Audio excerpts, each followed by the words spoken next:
Já estou aqui com a Ângela Broll. Muito obrigada, querida, pela sua presença, por ter aceitado o nosso convite. Eu que agradeço. Pela minha formação, eu acho um assunto muito importante de ser tratado, especialmente no início de um ano, né? Exatamente. Você, como conselheira econômica, tenho certeza que você traz aí para as pessoas um pouco do norte, né? Traz ali para as pessoas uma direção, um direcionamento de quais passos seguir, porque como eu falei ali já na abertura do programa, a autossabotagem, eu acredito que seja uma das maiores coisas que acontece e já de início do ano. Então vamos começar certinho. E quais são as dicas aí para a gente poder planejar financeiramente um ano feliz? Olha, fazendo uma analogia com a cozinha, né, que eu sei que já vai entrar no ar, a gente traz uma receita de bolo, mas o sabor do bolo, o sabor da lasanha, ele vai estar muito vinculado ao indivíduo, a quem prepara. A gente pode trazer dicas, né, como você falou, um norte, mas a implementação disso está muito vinculado ao indivíduo. Seja uma família individual, uma pessoa sozinha ou uma família com muitos membros, independente. Então, quando eu falo de uma família individual, é mais fácil, né? Porque a pessoa só precisa estar de acordo com ela mesma. Agora, quando eu falo de uma família com 2 ou mais membros, é muito importante que o planejamento ele ocorra com todos, né? Não pode alguém decidir pelo outro. Por quê? Porque são decisões, o tempo todo nós tomamos decisões. E essa questão da sabotagem, ela acontece muito no campo financeiro. Eu lembro que algum tempo atrás eu fiz um programa sobre infidelidade financeira. Meu Deus! O que significa isso? Que as pessoas fazem um combinado e uma delas não queria combinar. Então ela começa a fazer atos, né? Faz as fugas ali, escondida. Né? Então ela vai lá, compra e tira a etiqueta para dizer que não custou tudo aquilo. Eita, esposa né? faz isso, né? Mulherada gosta de fazer isso, né? De chegar, tira tudo da sacola da loja, entra em casa já ali como se fosse... Nossa, a roupa é nova, o marido pergunta, não, já é velha, antiga, que faz tempo que eu não uso e você não viu. Não tinha reparado. Não é? Mas isso, infelizmente ou felizmente, não é uma característica feminina só, né? Sério? Nós, mulheres, temos esse jeitinho mais suave, mas os homens fazem também, né? Fazem também? Claro, eles ficam lá namorando o carro, eles querem trocar o carro, o computador, e aí quando eles trocam, eles nem falam do assunto, né? Então, isso é muito importante. A família precisa estar de acordo. E para que a família esteja de acordo, né, dessa decisão, é importante ter um objetivo comum. Então, você acabou de falar que fez férias com seus pais. Se isso é algo que traz prazer, você não vai se incomodar de ficar horas trabalhando, de entrar num aeroporto e ficar esperando porque o voo atrasou, de ter uma série de contratempos ao longo do seu ano, porque você sabe, vai chegar o dia que eu vou poder ficar inteiramente à disposição da minha família, ter o meu tempo de oração, ter o meu tempo de reflexão, ter o tempo para mim. Então, tudo o que eu passo ao longo do ano, eu vou conseguindo administrar porque eu tenho esse objetivo comum. Tem um objetivo. E nas finanças é exatamente a mesma coisa. Já tive a oportunidade de falar com pessoas de diferentes profissões, né? Profissional liberal, advogado, médico. Já tive a oportunidade de conversar com copeira.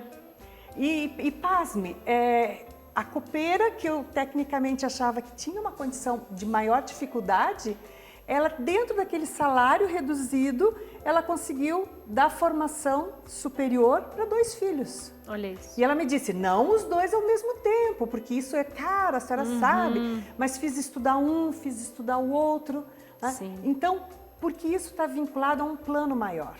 Então, quando eu tenho um plano maior, por exemplo, eu quero que meu filho estude, eu preciso saber em que escola, quanto tempo isso vai durar, quanto custa. Né? E aí fazer o planejamento, então de trás para frente, né? De frente para trás. Então eu descobri lá o valor daquilo que eu quero e aí eu vou dissolvendo isso ao longo do tempo. Exato. Né? E fica mais fácil daí a gente se organizar. Não fica difícil acordar às 6 da manhã e sair para trabalhar com chuva. Não fica difícil encarar um ônibus lotado ou passar horas e horas estudando, porque você tem um objetivo maior. E é aí, necessário um planejamento para que você possa ter o objetivo. Né? Primeiro passo. O que eu quero? Aonde eu quero chegar? Eu quero trocar de carro. Eu quero trocar geladeira. Eu quero fazer meu filho estudar. ok, quanto custa isso? Em que prazo eu posso fazer isso? Né? E a partir daí eu vou me organizando. Então, para ficar mais fácil a conversa, assim, eu outro dia folheando, eu me deparei com uma informação que me pareceu muito pertinente. Então, se eu hoje, janeiro, decidir que eu quero fazer uma economia, quero ter férias, eu quero tirar uma semana de férias com a minha família, quanto isso vai custar? Ah, R$1.000, por exemplo. Eu vi uma continha assim, se em janeiro eu guardar R$20, vamos combinar que R$20 é um valor pequeno. Irrisório. Aí você fala assim, eu não vou chegar na minha meta. Mas daí em fevereiro você guarda 30.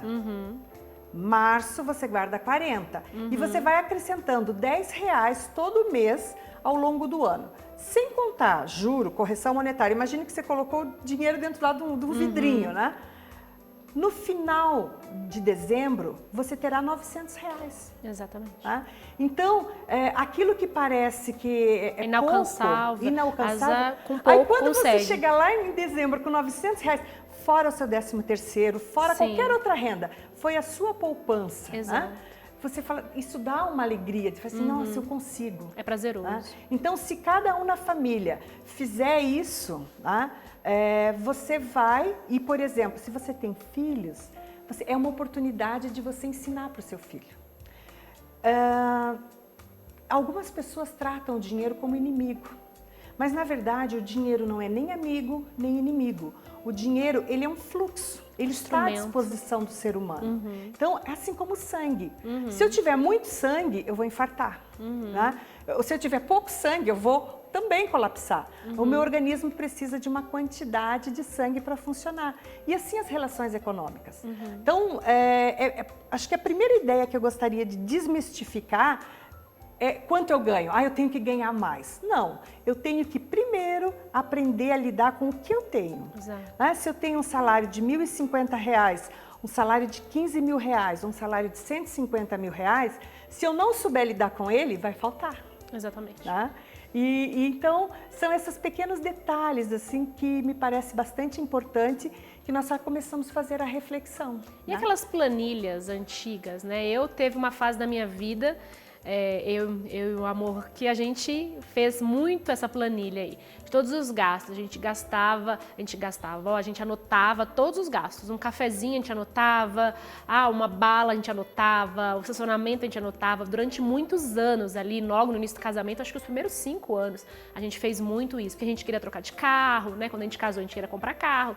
Depois de 2, 3 anos, a gente quis trocar de carro. Então a gente fez muito isso, a gente economizava e os dois só podia gastar dentro daquilo ali. Isso ainda dá certo? Sempre. Tá? É você se colocar de frente para o problema. Tá? Então, eu sou favorável. Hoje, a tecnologia nos ajuda. Né? Existem vários aplicativos que, ao gastar, você gasta muito por telefone. Hoje, a gente comanda muitas compras por telefone. Você já pode informar para o aplicativo aquela compra, se está pagando à vista ou se vai parcelar, enfim.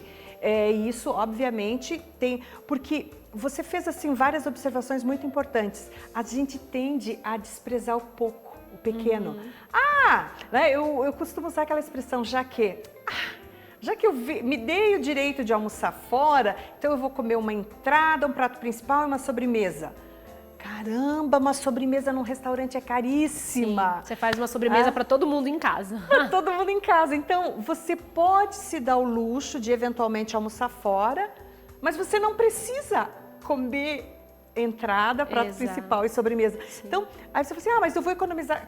Já que eu estou aqui, é tão pouquinho. Só que, às vezes, a sobremesa, comparando ali a quantidade de produtos, ela é mais cara que o prato principal. Verdade. Tá? Você come uma carne, uma massa, uma salada e você paga X. Aí você vai comer ali um negocinho, né, quase o mesmo valor comparativo. Quase o mesmo valor. Então, E se você anota, você consegue enxergar. Acho que é isso que é o bacana. Era isso que era legal, porque a gente começou a anotar. E como no começo do casamento, às vezes a gente saía muito para comer, a gente começou a observar o quanto a gente gastava saindo para comer. E paramos, né? A gente falou, não, chega, não vamos mais ficar comendo fora, vamos fazer a compra e vamos fazer só dentro de casa. Eu ainda gosto de cozinhar, então aí deu tudo certo, porque a gente começou a economizar muito. E a gente consegue enxergar através dessas planilhas o quanto essa sabotagem é real na nossa vida econômica. Totalmente, concordo contigo. Além do que, cozinhar em casa é uma oportunidade que você tem de receber a família, Exato. receber os amigos. E enquanto você está nesse estado, né, nesse espírito de congraçamento, você não precisa ficar fazendo compras para suprir um buraco existencial. Né? Isso. Então, a economia, ela está a serviço do ser humano. Né? O ser humano, ele não deve se colocar a serviço da economia, é ao contrário. Mas para que a economia funcione, nós precisamos ter essa percepção. Né?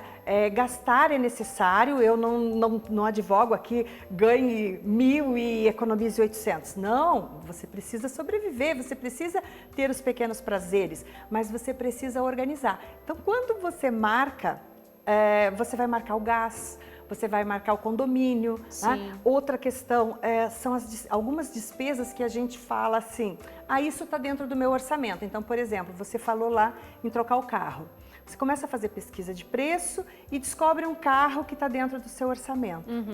Mas aí você tem que levar em consideração que um carro não é só um carro. Exatamente. O carro não fica parado na garagem. Então nós precisamos abastecer esse carro, nós precisamos fazer manutenção, emplacar logo no início, fazer a transferência. Essa é uma bandeira que eu levanto assim de uma forma muito grande, porque as pessoas elas vão comprar carro, elas esquecem de tudo isso que você está falando, elas avaliam só o preço do carro, mas não avalia seguro, não avalia o valor do IPVA, não avalia nada. E tudo aquilo ali que vai englobar e que vai trazer os abençoados, para não dizer outra coisa, dos imprevistos, não é? Sim.